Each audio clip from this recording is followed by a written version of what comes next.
How's it going, everybody? Terrence here with Witness Riches. You just recently heard from Jason in regards to when an account does not fall off of your report in 7 years and why that could possibly be.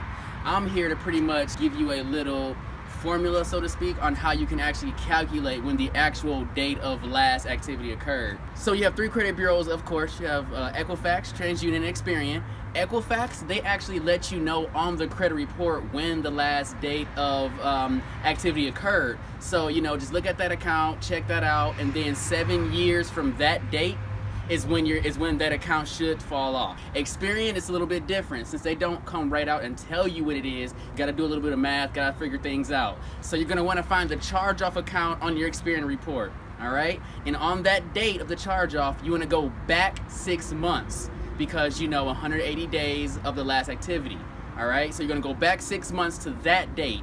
That date, 7 years from that day, is when that account should fall off. And with your TransUnion record, you're gonna wanna look for a phrase in there that is similar to or referring to the estimated date of removal.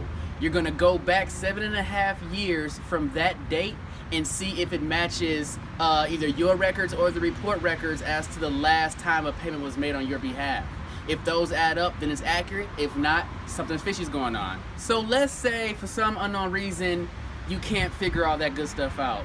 You can always go to the original creditor and request an itemized receipt or an itemized list of payments made and all that good stuff.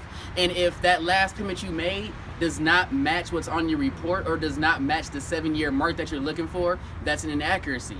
Inaccuracies in this case is your best friend because that means it's more likely that you can get that taken off of your report. So you have a few different methods there to figure out that 7-year mark, and also one really surefire way, which is contacting the original creditor. So now we've covered that, let's go over a few sneaky tricks and scare tactics janky debt collectors use in order to manipulate you and your credit report. One of those tactics is called re-aging. And what that is when a debt collector will take an account's date of last activity and change that date to appear more recent, to appear as though you've just made activity on this account.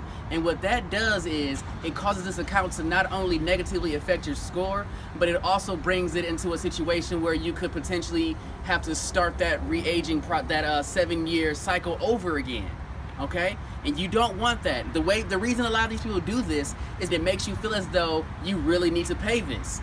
You're not gonna call to get this verified, you're not gonna send mail, you're just wanting to get this taken care of. But what they fail to tell you is an unpaid collection is just as bad as a paid collection.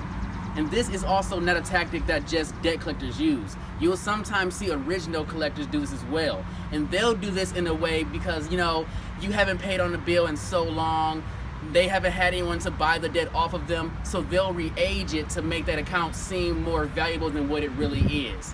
And this does the same exact thing that negative collection account does. It's gonna drop your score terribly, and it's gonna put this account back into a position that it has to go another 7 years before it falls off if you do not take the proper steps to ensure that this is handled correctly.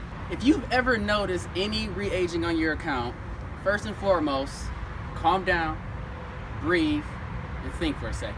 There are options out there and there are things you can do to make sure you aren't paying on closed accounts, closed collection accounts that will bring you forth no results. You want to do 2 things. First thing being, validate that account. And not over the phone, not any spoken words. You want to do this in writing. A paper trail will always be your best friend, no matter what you're dealing with. Credit, friends, paper trail is your best friend. So you want to validate that account, make sure everything being reported is 100% accurate. If it is not, they must remove that from your account and cease collection attempts until they can prove this debt and supply proper sufficient information regarding such. The second thing you want to do is check your state's statute of limitations. That being, if an account has already passed that 7 or 10 or whatever your state's limit is, you don't have to pay that debt anymore. It has fallen off and it has expired. They can no longer collect on this, and you need to immediately dispute these accounts. So hopefully you found this information very helpful. My name is Terrence Coleman, one of the team members here at Witness Riches. If you'd like to learn more about what it is we do here and how we can assist you, please visit us at www.witnessriches.com. Once again, my name is Terrence Coleman. Wonderful talking to you all again. I'm out.